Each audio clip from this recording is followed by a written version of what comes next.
Ang'eni je ibonyo bende ne temo ng'e wang' ohala moro. Gimana ni conference tourism koso man. Yes, it's conference tourism. Yes, meetings and conferences. Victor, adwang' iyo gini kaka jal ma osebedo civil society kata doko ni asebedo bende paw fwambo. But adwang' ng'iye gi wang' mar civil society. Kang'iye gi wang' mar civil society to okapar ni nitiere gimoro manyien madhi wuokie gini. Kendo conference madhi mbele ni anyalo mana pimo gi devolution conference manyocha wan godo kae.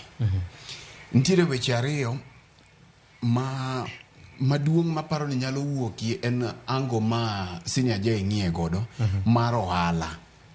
Gima duong' madhi timore kae ni welo biro pacho ka malach, otende man pacho kae dhi pong', magawa ma pacho kae, pesa donjo pacho kae, mano madonjo e boma ma Nairobi.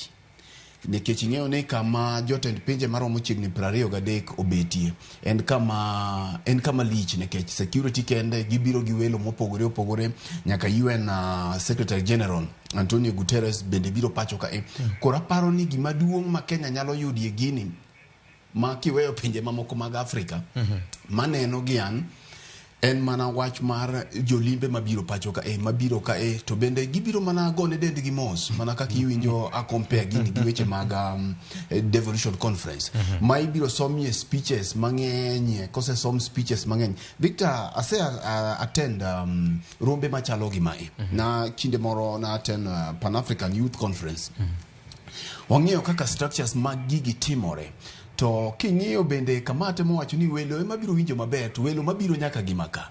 Nikech ing'iyo ni nitiere weche mamoko mabende ne wagoyo, nitiere kata mana mwandu moko mathoth mancha jopiny penjo ni to bende jo sirikal biro temo mondo mi okuo mondo jopiny gi welo mabiro gi otemne kaka konyore.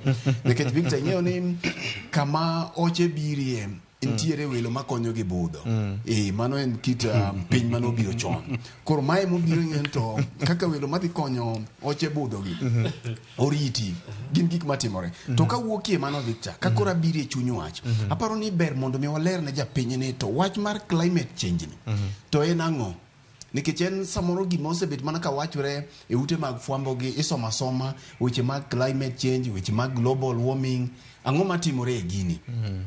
Gima duong' matimore kae momiyo awacho ni onge gima liche madhi